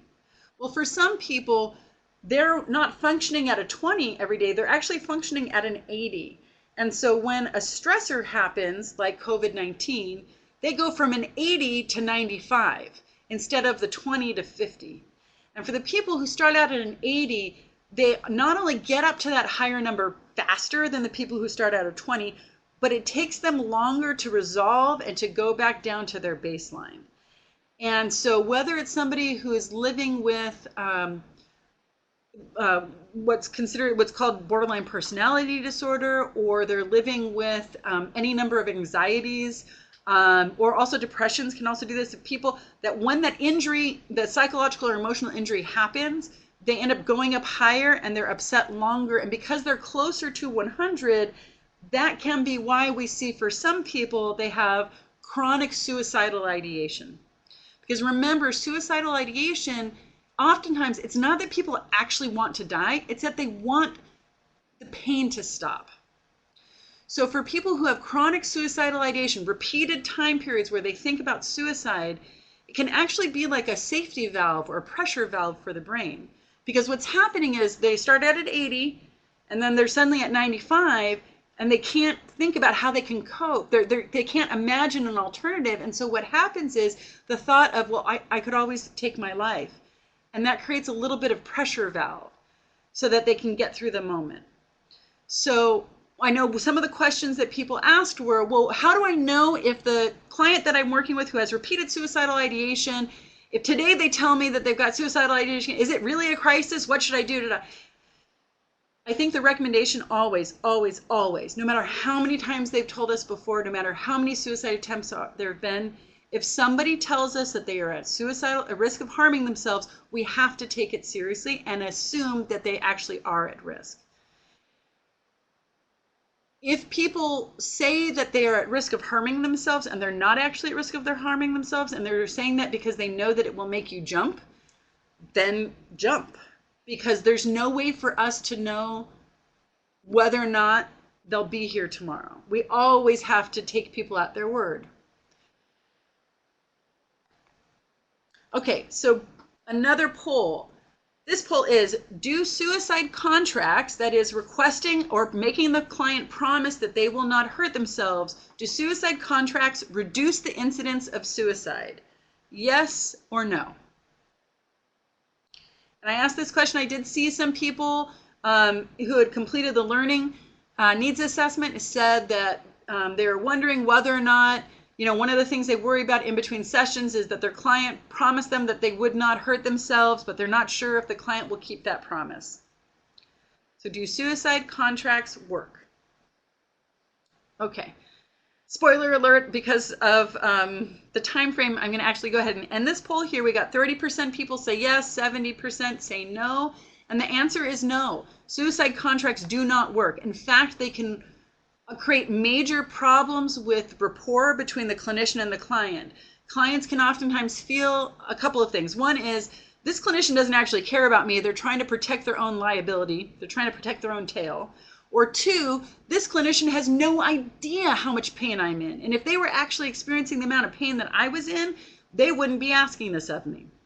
So suicide contracts do not work. They can actually be harmful. What we do know that does work based on research are suicide safety plans. These are brief, evidence-based interventions that are most effective when they're culturally responsive, when clients create them themselves with us helping them out, when they reduce stigma, and they maximize social support and connection. There are a variety of suicide safety plans out there. I have provided you links to 5 of them.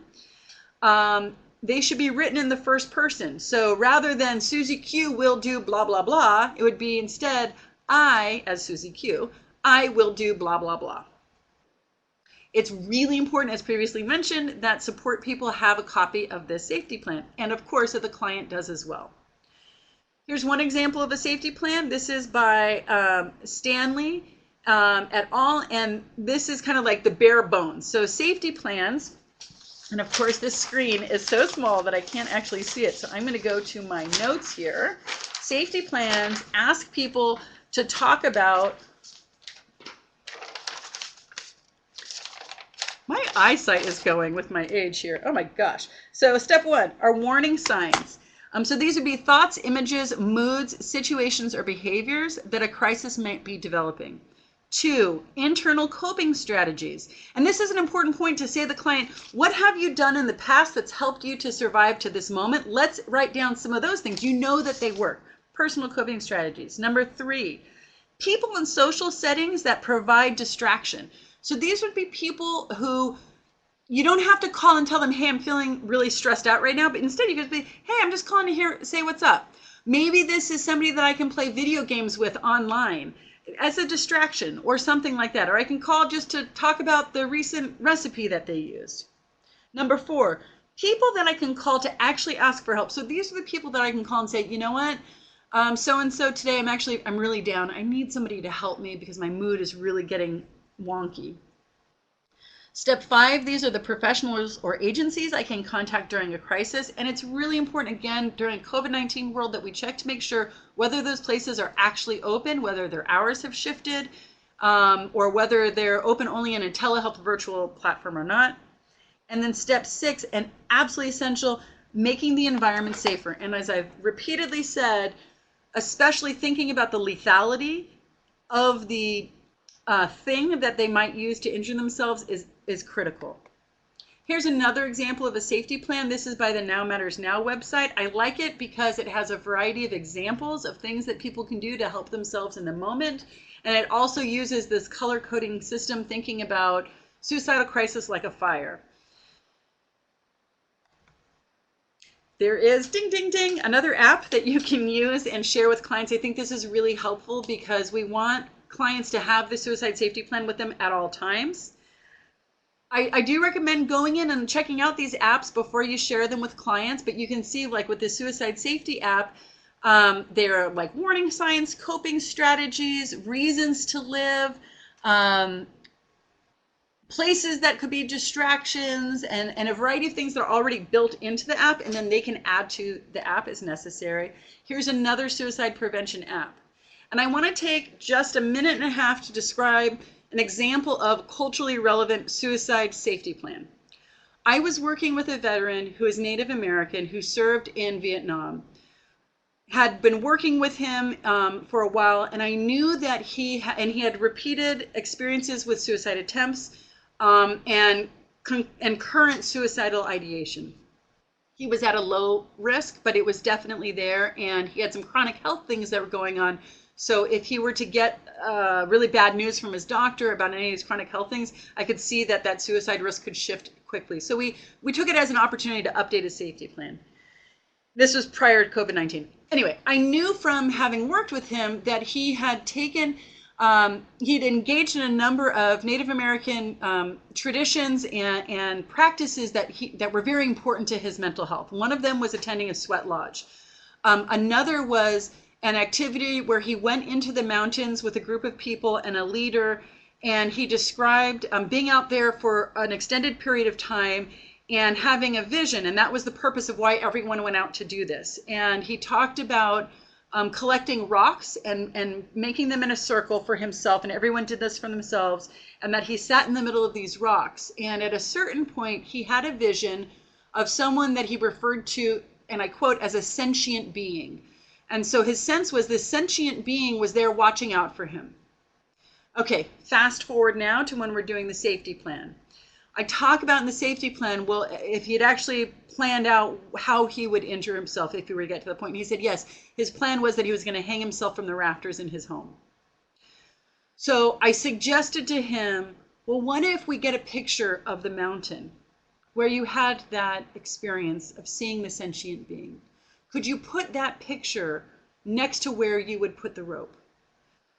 Because if you're in crisis, this would be to remind yourself that that sentient being is always there, always looking out for you, that you're never actually alone. Wasn't that the message that you got that day from that sentient being? And he said, yes, it was. And so, it gives me shivers thinking about this now still. And so I said, okay, well, let's get an image of the mountain. And I was like, what mountain is it? And he was like, he didn't know what the name was in English, essentially, of the mountain. And so we ended up spending a lot of time that day. I was messaging friends on the Tanahatam reservation going like, hey, do you know what it was up in northern Arizona? I was like, hey, do you know what this mountain is? This is the only word that he knows for it, da da da.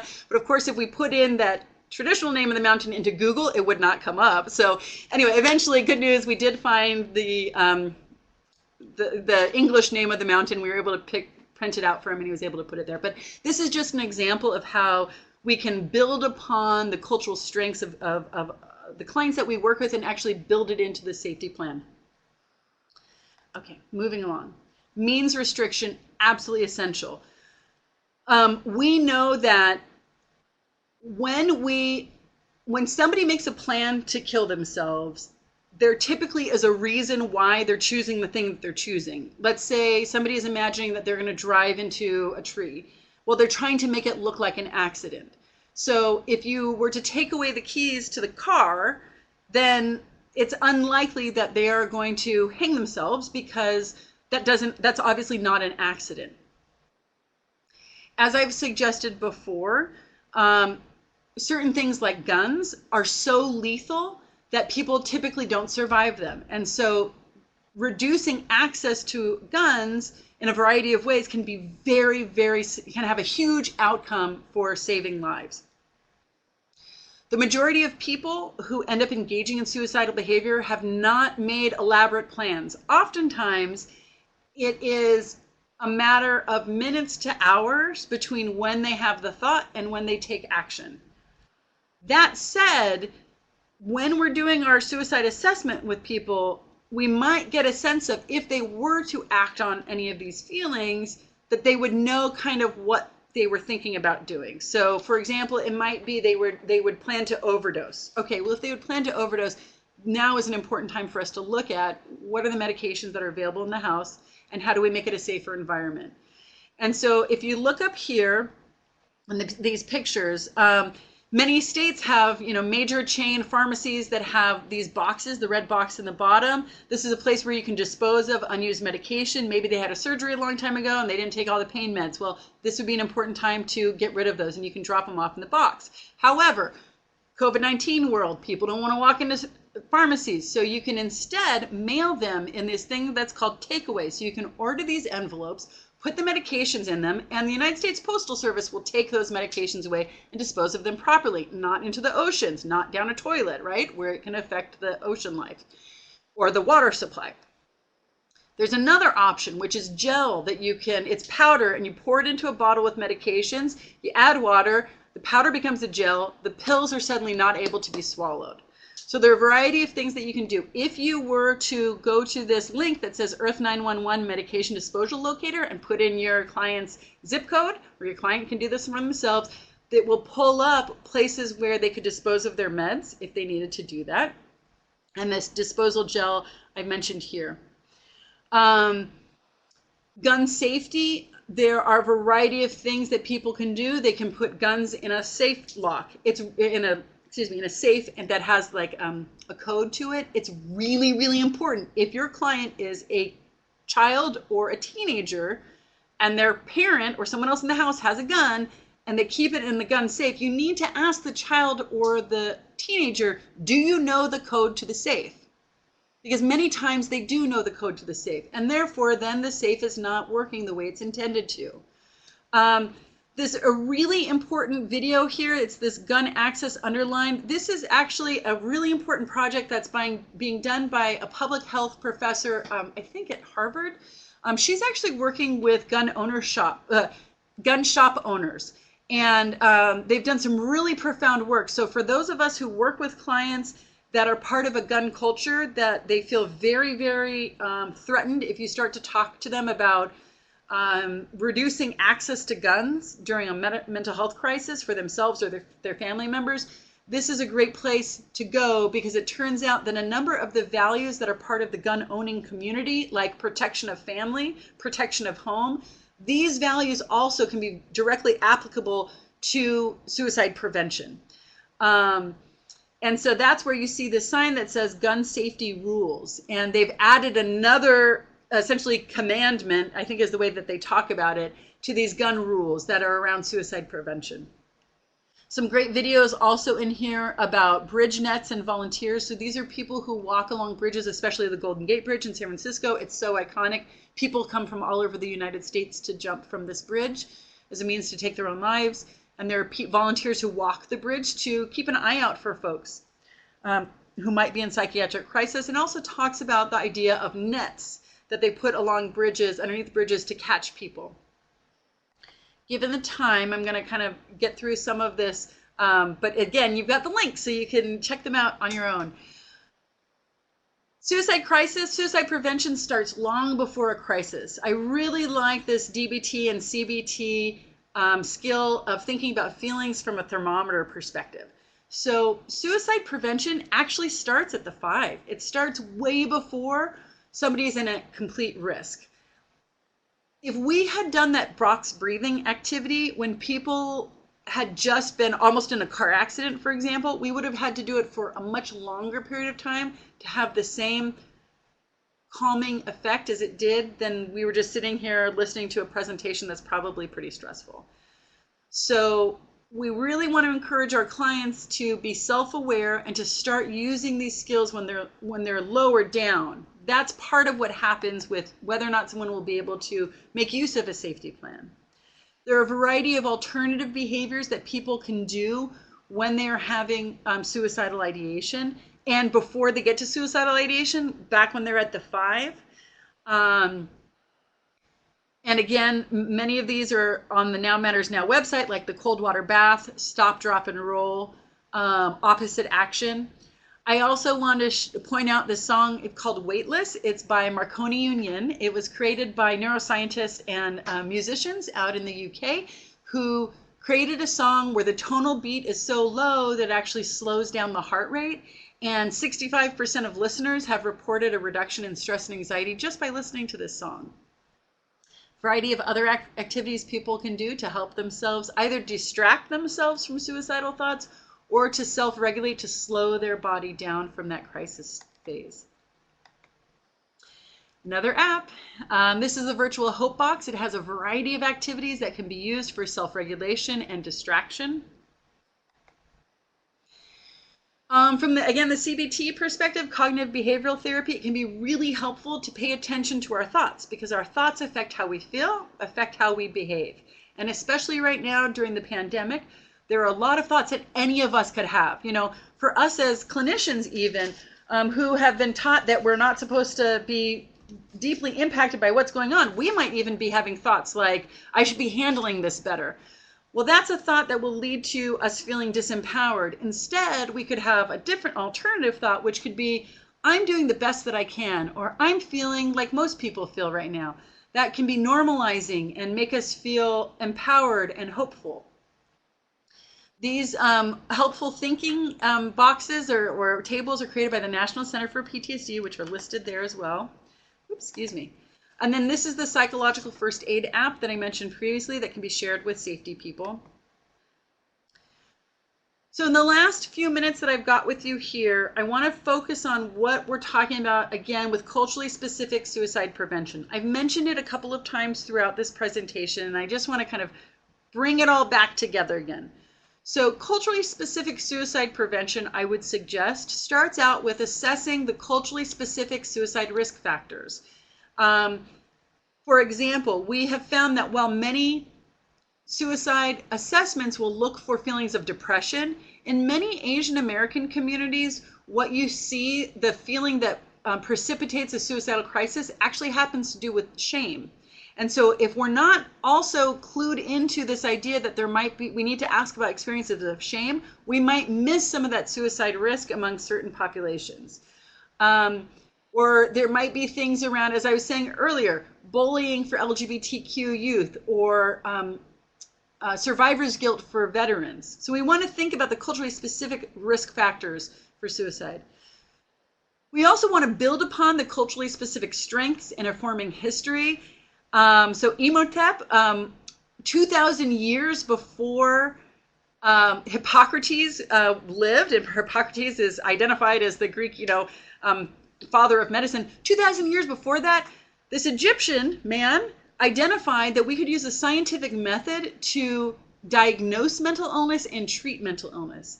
And that's an incredible history for people of color who oftentimes are told that mental health treatments and everything are created by white society. And there's actually a very, very rich history of communities of color who have been engaging in mental health care. We can also draw from our culturally specific forms of art and healing, like blues music or sweat lodges, as I mentioned before. Culturally specific suicide prevention also acknowledges that there's an association between systemic racism, sexism, homophobia, transphobia, and classism with elevated illnesses. And this is the weathering effect, as well as just being predisposed to illnesses based on the material realities of our lives that are informed by those isms. And also lack of access to mental health care, and that there's a pipeline to incarceration. As I shared before, that when, especially with Black community, when people who are in African American or Black communities have mental health symptoms that are seen in society, rather than getting help, they are oftentimes engaged by police who they might end up on a pipeline into incarcerated facilities rather than getting into mental health care.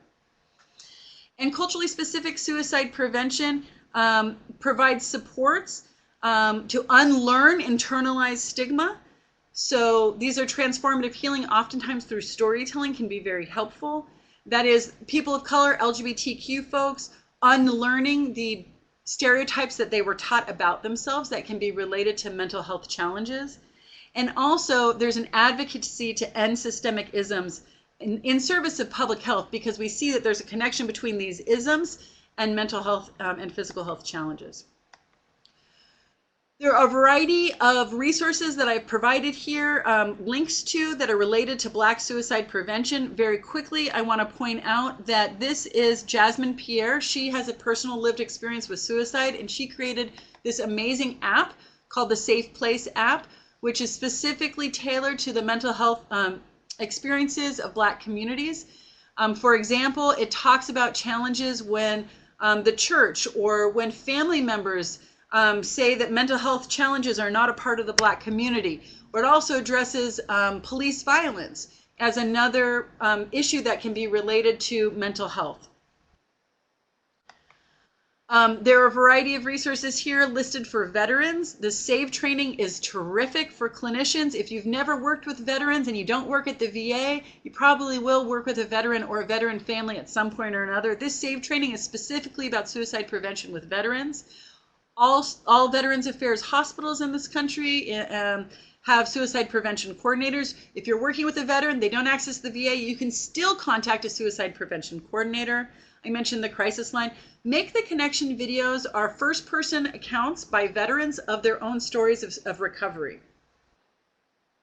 Those are great places for veterans to go and to get hope while they're in a social distancing situation. Cover Me Veteran Gunskins, I think, are one of the most profound interventions for veterans, and a lot of veterans that I've worked with have really appreciated these. A veteran can go online to this website and upload an image of a family member or a pet or some reason that they have to stay alive, and they put this on their gun, and many people have said that that's very helpful.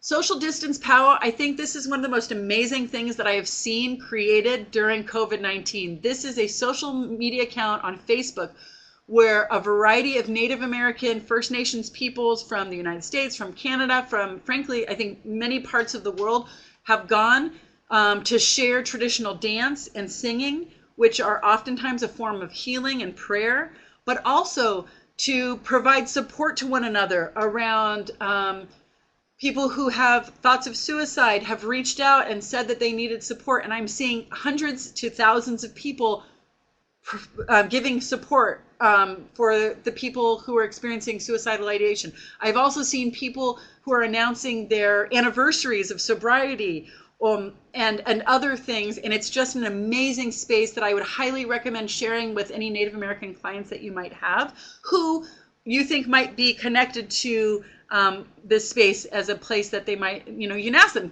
have you ever gone to a powwow? Well, there's now this social distance powwow online. This is an incredible program that was created for Latina youth. They asked Latina youth if they would like to do a suicide prevention intervention. They said, yeah, but we don't want to just sit around and talk. And so what they did is they created a crafting group. And I thought this is a great example for any mental health staff on this call who might be working with a group of Latinas. You can do crafts through video platforms like Zoom together. Here are resources for LGBTQ community. For anyone who is part of our LGBT community, watch out. You can lose hours and hours and hours of your life going into this amazing website because you can search by different parts of our community, whether you're looking for videos by lesbians or gay people or transgender people who are talking about how it gets better, to hang in there, because oftentimes we do feel better as the years go on and our life situations change. Here are resources regarding middle-aged and older white men, and then resources regarding children, youth, and families. So the final reflection, congratulations you all, you made it to the end of a very long information-packed presentation. In the chat box, I would invite you to please share one action that you will take as a result of this workshop regarding suicide prevention over telehealth during the pandemic era.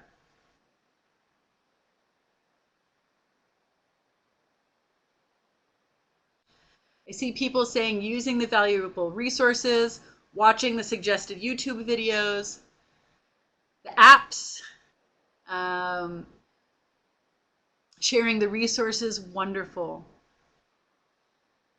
Exploring culturally specific resources, Black suicide prevention,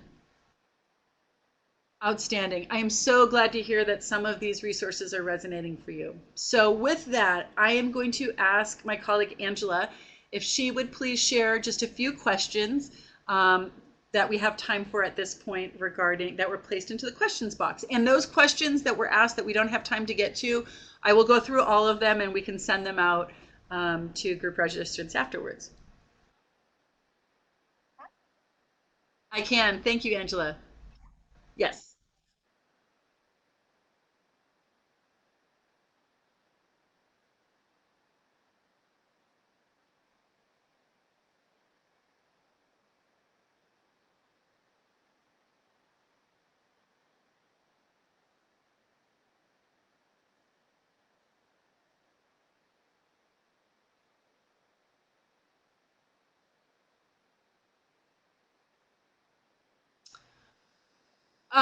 So if I understand the question, so the question is about, I'm sorry, means restriction and parents. I wonder if you might be able to read the question as it was written.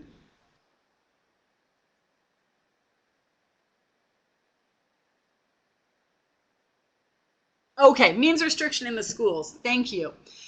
That's an excellent question. And I would say that means restriction at school, I would think that it would probably be really important to look at, well, what are the policies in place regarding what students can bring to school with them in the first place? And I think that for school-aged children, absolutely, as Angela was suggesting, communicating with parents or care providers with whom the child lives or spends time with, what means restriction needs to be put in place in the home or in the community. And one of the things that we're doing with the PSMHTTC, the Pacific Southwest MHTTC, is we're actually doing a series of trainings on suicide prevention. And I have a feeling that we're going to probably want to talk about doing a suicide prevention specifically for school mental health, where we might be able to get into the specifics a little bit more.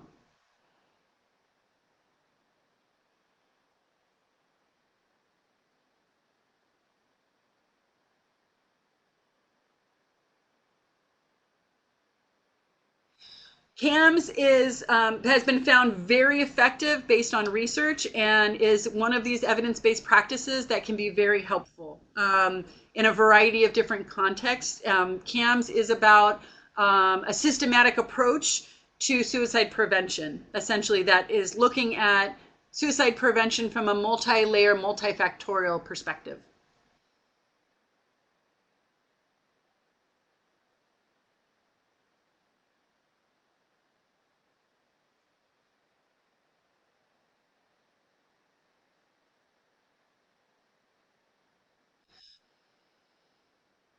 Okay, so I'm hearing a couple of questions there. One is, what is the best way to get training on suicide assessments? And then another kind of larger training, question, which is about becoming a suicidologist.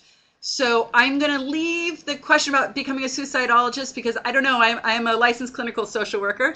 I know that suicidology is a robust field of study.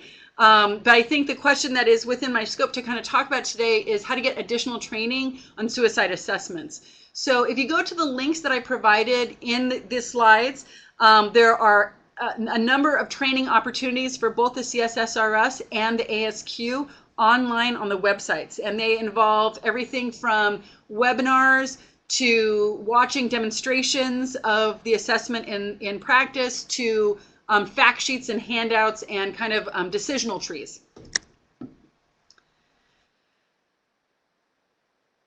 I think that's all we can do for right now. I am so appreciative, Angela, that you read those questions to us, and I will definitely get into all the questions that people posted. I really appreciate you having taken time today to be part of this presentation.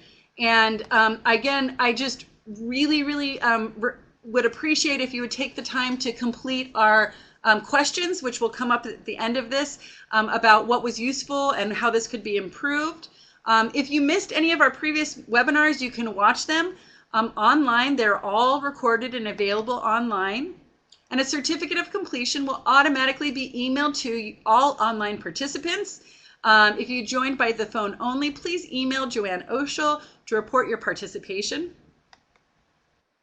And if you'd like CEs, you may request them by completing the survey. And you can email Carrie DeSell at pacificsouthwest@mhttcnetwork.org. And again, thank you so much for attending. But please do complete our survey. Thank you so much.